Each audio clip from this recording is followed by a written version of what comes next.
Hello, everybody. We are in our second video of this Inventor series that I am doing. And if you need to go back and catch the first one where we talk about the workspace and opening up a new file, then go back and watch my first video. But in this video, we are going to create a two-dimensional sketch and we are going to extrude something so we have a 3D object in space. So that is what we're going to start with. Now, we've already talked about the origin. I'm going to go ahead and recover that real quick. We have an X or a YZ plane, an XZ plane. You see these showing up in the screen. We have an XY plane. We have an X axis. A little hard to see that. A little hard to see the Y one, but there's the vertical. The Z kind of goes at a diagonal, and it all has to do with this view cube and which angle it is facing. But when we create a 2D sketch, I'm just going to go ahead and click on that.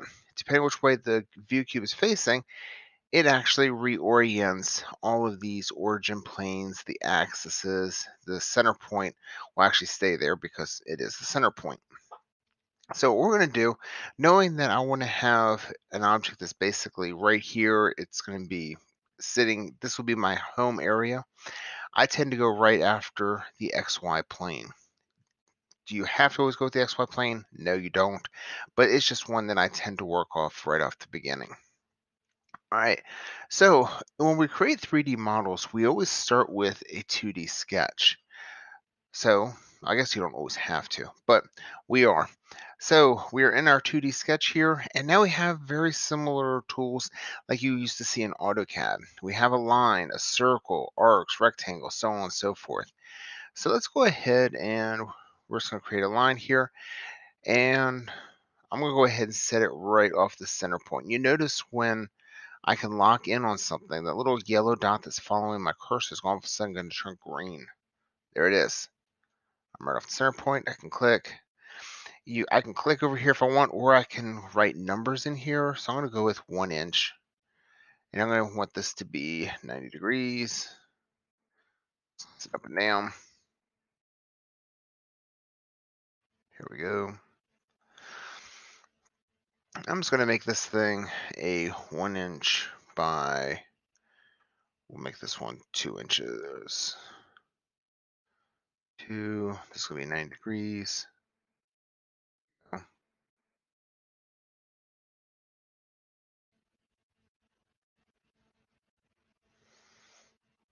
right.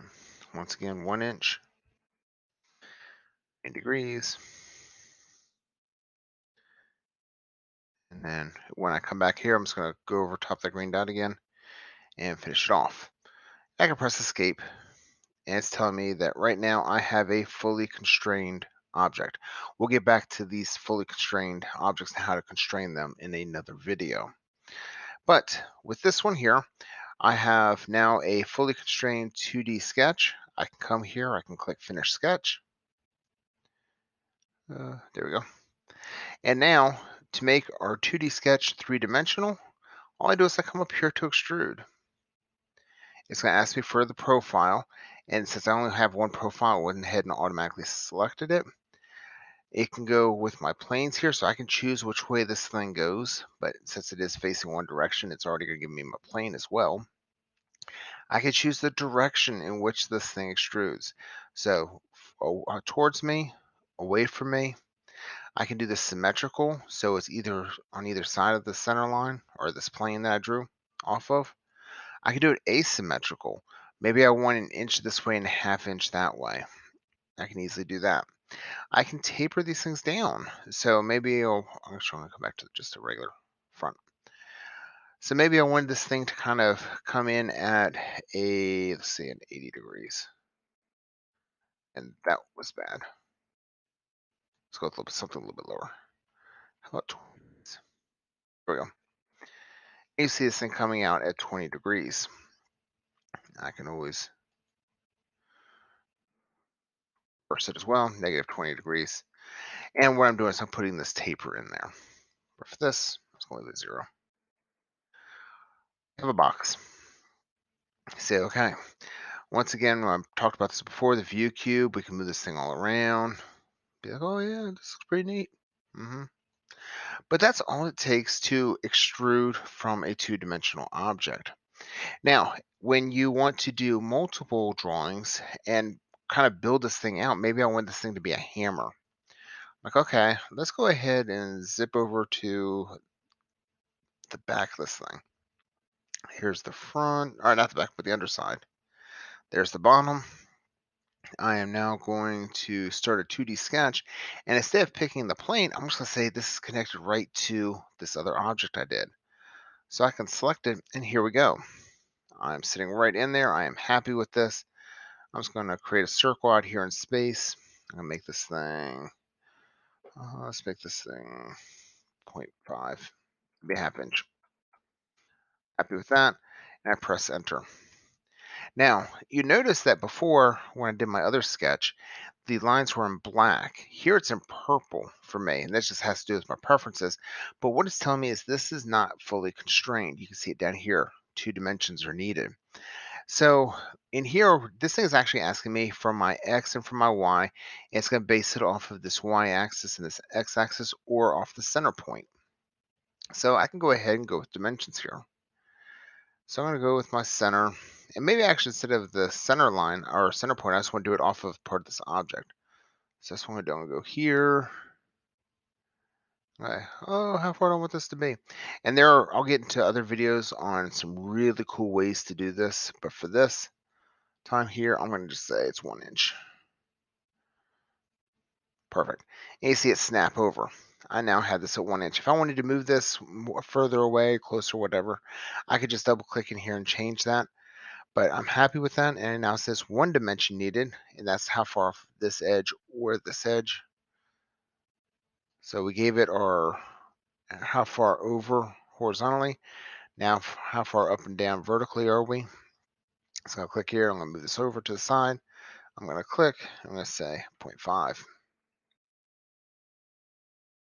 And there we go. It has now turned black because I'm fully constrained.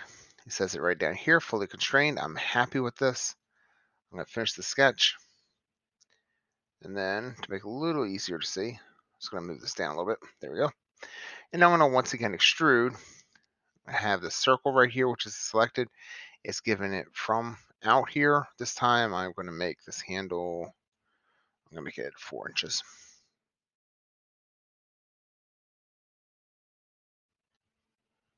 And there we go. I have a hammer. Now, before I say okay with this thing, I'm going to show you something else I could have done. Maybe I wanted this just to be a hole. I could go with in the Boolean because I went off of a profile. I could have gone with cut. And then how far, I could say I want to go all the way through.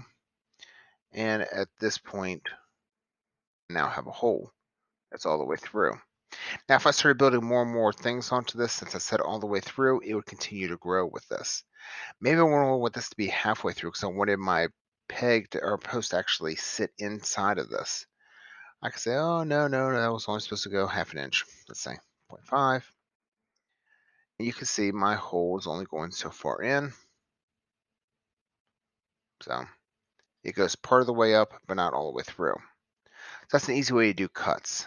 But for this, I just want to make a handle that's part of this. I'm going to come out and once again, come out. And there we go. I'm going to say OK. And I now have a part. Go ahead and get back to home. And that is just how easy it is to create parts. Now, again, we can get into more information, things that we want to do in here. I'm actually going to rename these things real quick because it's a pet peeve of mine not to. So this is the hammer head. And then this is the handle.